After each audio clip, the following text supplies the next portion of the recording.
A worse performance from Argentina at a World Cup? No, I can't remember, to be honest. A performance like that, I can't remember in a long time. And yeah, we can talk about Caballero mistakes that probably cost that game, but it was not only that mistakes. No. I think the team looks very poor. We haven't seen probably a shot from Messi in the second half, you know, which is, you never heard these many times, you know. He took Agüero off. Why they cannot play Higuaín and Agüero in front, both together? If I'm a Croatian defender and I have to play against Higuaín, I will be more worried about it. And probably also for midfielders to be close to the centre back. But it was really little from Argentina. It's a tough watch for you. Cesc, Croatia played excellently. Yeah, very good. As Alan said, in midfield they played well, but I think Argentina made it so easy for them. They were a broken team, as he said. They were playing 5 attackers and 5 defenders.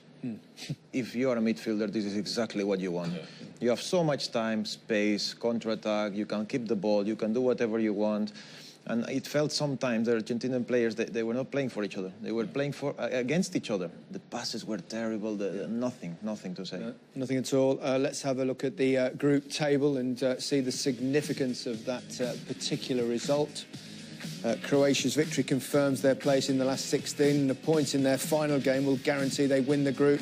Argentina's fate is now out of their hands, and if Iceland get at least 4 points from their next 2 games, the South Americans will be eliminated. Argentina almost certainly have to beat Nigeria to have any chance of progressing. Well, we've seen the odd howler at this World Cup from goalkeepers, but probably none quite like this one. Yeah, but yes, that is absolutely correct. But the problem started before that defensively. A long ball comes forward, and you're looking for your centre half to be dominant. It starts here. Otamendi, he's got a challenge in the air. He's got to win the header here when the ball comes forward. It's a 50 or 60 yard ball. Go and head it. Just go and head it. You're a centre half. Be dominant, but he didn't. And then the rest is obviously down to the goalkeeper. We highlighted mistakes in the first half, but it's an incredible finish. Technique. Look at that. Eye on the ball, chest over the ball, back of the net, and he's fortunate because he could have had a red card in the first half. Did Rebic. Dreadful error, Cesc. He's going to live with that forever. Yeah, forever. I mean, there are moments in your career that they define sometimes your career, and unfortunately for him, this will be always with him. But in his defense, he played for Pep Guardiola. Yeah. And I know, for example, this with Conte sometimes that he likes to play from the back. They always ask you to play this way. Yeah. And maybe at the back of his head, he wanted that, but it was not the right time today. Pablo, I've got to ask you, is your former teammate, and I know you're distraught for him. I know, I feel sorry for Caballero. I spent 3 years with him at Manchester City. And it was a great chance for him in this World Cup because Romero normally was the first choice for Argentina. He got injured just a few days before the start of the World Cup, and it was a great opportunity for Willy Caballero to come in and to show his class. But you cannot make those mistakes in the World Cup. No. Simple as that. Sometimes if you don't feel 100% sure to chip the ball, or you can do this in the club because then in 3 days' time you probably go another game. Yeah. That is the thing. Yeah.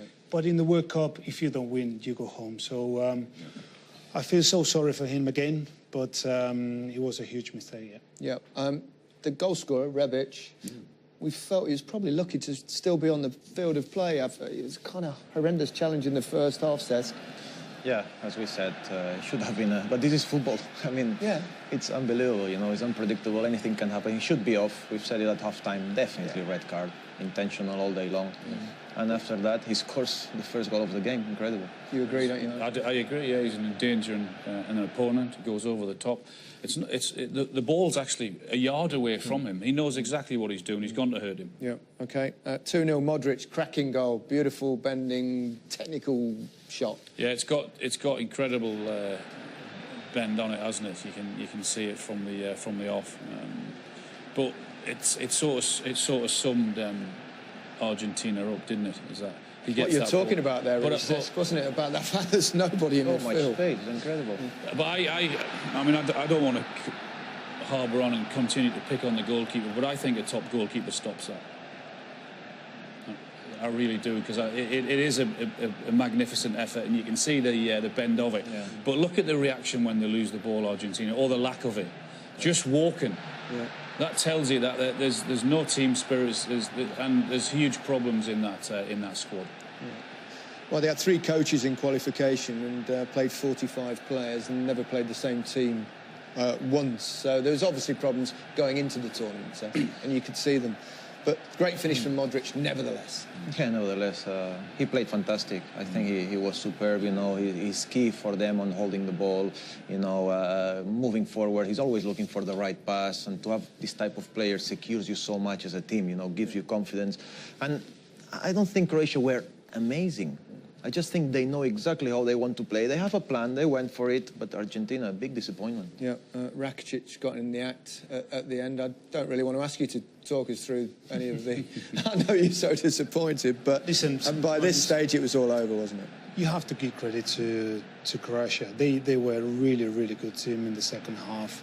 And what I really appreciate from those players like Rakitic, Modric, they have a really good technique, but they've been so disciplined without the ball. They've been working so hard without the ball. Yeah, but look at the way the Argentinians. Yeah, that is unacceptable. Start to walk back when they lose the ball here. You're 2-0 down in the World Cup, and your manager's in desperate trouble, and he's looking for players to pull him out the mire. Come on, 9 players out of position. Look at the players jogging back there. Mascherano sort of sums it up there. Look, arm in the air, trying to play. Still hasn't moved.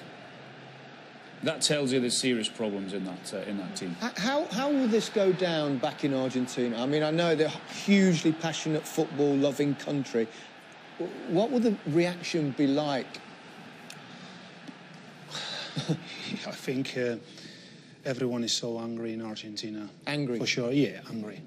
I think, you know, the Argentinian people, they waiting for this group of players. Probably is the last chance for a few of them to make something big with the national team.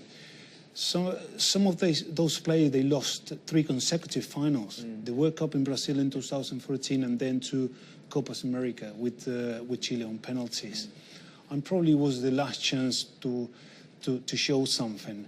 But it's going to be tough for them. It's going to, especially they will be so criticised from the media as well. Of course, we saw some brutal tackling in that game, didn't we? I mean, it really was the most physical encounter probably of the World Cup so far.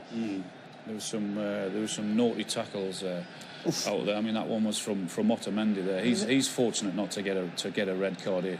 He knew what he was doing there, didn't he? Definitely. You know exactly what you're doing. I mean, to be honest, as an opponent, if he does it, no problem, but he should be off.